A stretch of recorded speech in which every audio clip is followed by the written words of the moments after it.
अच्छा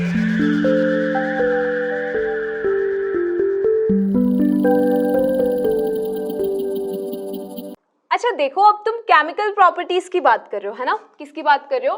chemical properties की बात कर रहे हो। तो पक्का हमें लैब में लैब कोट डाल के आपके ग्लासेस लगा के, है ना, जाना ही पड़ेगा। तो हम चले गए हैं अब लैब में।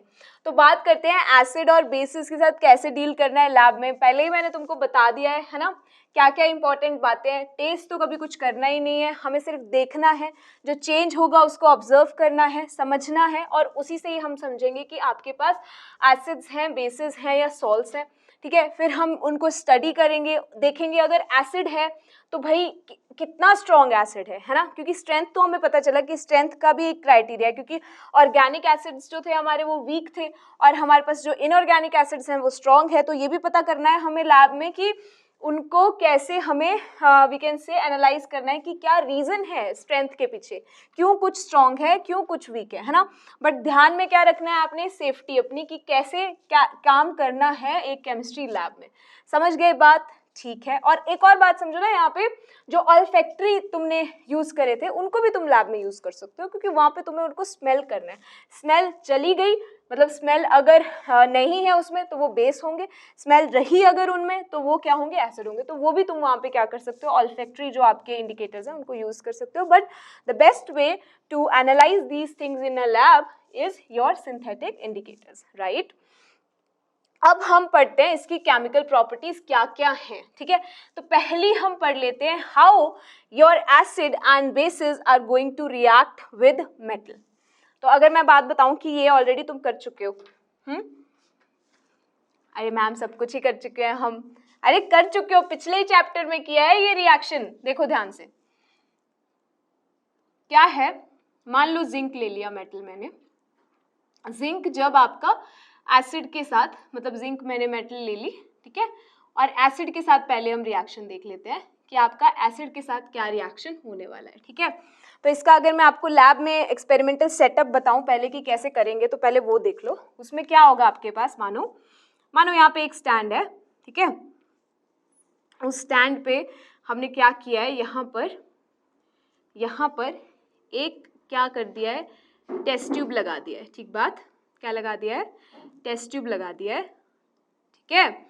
और उस टेस्ट ट्यूब में हमने यहाँ पे जिंक डाल दिया है। जिंक के तुम्हें पता है क्या यूज़ कर रहे हैं, ग्रैनुअल्स यूज़ कर रहे हैं, मतलब जिंक सॉलिड यूज़ किया है ना।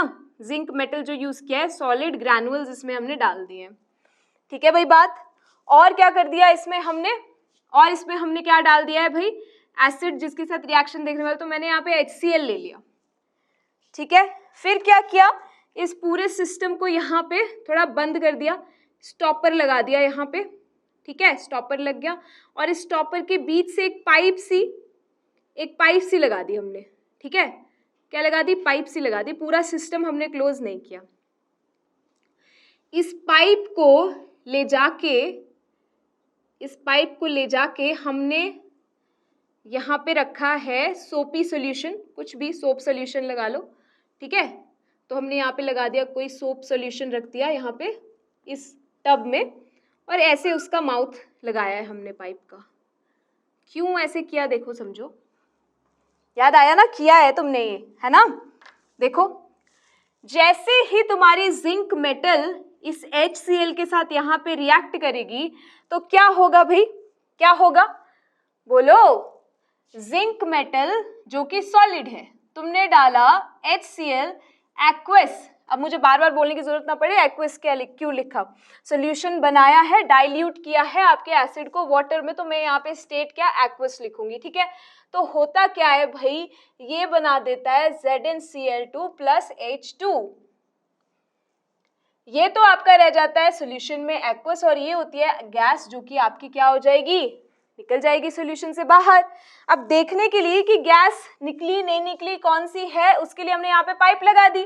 तो जैसे ही गैस यहाँ से निकलेगी, और हमने यहाँ पे क्या किया ना, अच्छा देखो यहाँ पे इसको करेक्ट करना, इसका जो माउथ है उसको सोल्यूशन में ही रखा हमने, ठीक है, माउथ को सोल्यूशन में ही रखा जो ट्यूब है, क्योंकि अगर गैस होगी तो वो यहाँ से बबल्स की फॉर्म में निकलेगी ना, सोल्यूशन में रखेंगे तो, और बबल्स की फॉर्म में जैसे ही दिखेगी, मैं यहाँ पे एक बर्निंग कैंडल रख दूंगी, बर्निंग कैंडल, अब तुम्हें पता है कौन सी साउंड आएगी, पॉप साउंड आएगी। तुमने पहले भी, मैंने तुमको पिछले चैप्टर में बता चुकी हूँ सेम रिएक्शन।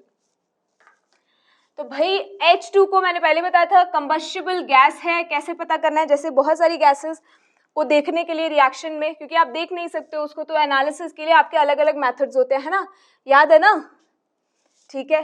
तो जैसे मतलब आपका कुछ गैसेस की स्मेल आपकी पर्टिकुलर होती है जिसको पता चल जाता है हमें, जैसे बर्निंग सल्फर वाली लास्ट हमने चैप्टर में की थी, है ना। कुछ कंबस्टिबल होते हैं जैसे हाइड्रोजन होगी, कुछ का एक स्पेसिफिक कलर भी होता है ना। तो यहाँ से हमें पता चल गया कि भाई हाइड्रोजन गैस यहाँ से इस सेटअप से निकली है। तो मेटल जो है वो एसिड के साथ रिएक्ट करके क्या बना रही है भाई, आपका हाइड्रोजन गैस क्या कर रही है, इवॉल्व कर रही है जब आपकी मेटल रिएक्ट करती है किसके साथ, एसिड के साथ। अब देख लेते हैं क्या बेस, अगर बेस की रिएक्शन करे मेटल के साथ तो भाई, अगर बेस की रिएक्शन करे मेटल के साथ तो क्या होगा, तो ध्यान से देख लो, सिमिलर तरह की रिएक्शन होगी, लेकिन देखो कैसे होगी। बेस मैंने ले लिया यहाँ पे NaOH, मेटल ले ली सेम जिंक। रिएक्शन देखो, इस रिएक्शन में बनता है आपके पास Na2ZnO2। देखो इसको बोलते हैं, ये कुछ नया है, तुमने नहीं देखा है पहले, इसको बोलेंगे सोडियम जिंकेट, ठीक है। क्या बोलेंगे, सोडियम जिंकेट। और यहाँ पे गैस सेम ही इवॉल्व होती है, हाइड्रोजन गैस। मतलब चाहे एसिड रिएक्ट, आपका मेटल जो है चाहे वो एसिड से रिएक्ट करे चाहे वो बेस से रिएक्ट करे, गैस जो है वो सेम आपकी रिलीज होती है H2 which is combustible gas. इस मेथड से आप उसको पता कर सकते हो कि H2 है या फिर नहीं है, समझ के बाद। तो ये रिएक्शन आपकी हो गई एसिड की मेटल के साथ, और ये होगी बेस की। तो बेस यहाँ पे NaOH जिंक के साथ ऐसा कंपाउंड बनाता है, ठीक है, जिसकी आपके पास ऐसा कंपाउंड, तो कंपाउंड कोई भी बने तुम्हें पता है वैलेंसी का रोल होता है टोटल पूरा, है ना, पता है ना तुम्हें ये बात, ठीक है। तो ये आपका बन रहा है Na2ZnO2 जिसको बोला जाता है सोडियम जिंकेट, ठीक है बात, ओके। तो ये हो गया हाउ। तो अगर तुम्हें कोई भी मेटल दी जाए, एसिड और बेस का कोई एग्जांपल दिया जाए, रिएक्शन लिख लोगे ना, ऑफ कोर्स लिख लेंगे, ठीक है। बस ये पता होना चाहिए तो तुम्हें कि हाइड्रोजन गैस तो निकलनी है और ऐसे हमें उसका पता कर लेना है, ठीक है। अब नेक्स्ट देखो, अच्छा नेक्स्ट करने से पहले ना यहाँ पे इसको जनरलाइज कर लेते हैं, है ना। ये जो दोनों चीजें पढ़ी है इसको एक जनरलाइज फॉर्म में लिख लेते हैं, ठीक है। क्या लिख लेते हैं यहाँ पे कि अगर आपके पास मेटल है, ठीक है, और आप रिएक्ट कर रहे हो एसिड को, तो क्या बनेगा भाई, क्या बनेगा, सॉल्ट बनेगा। देखो ZnCl2 प्लस क्या होगा, H2 रिलीज होगी, है ना।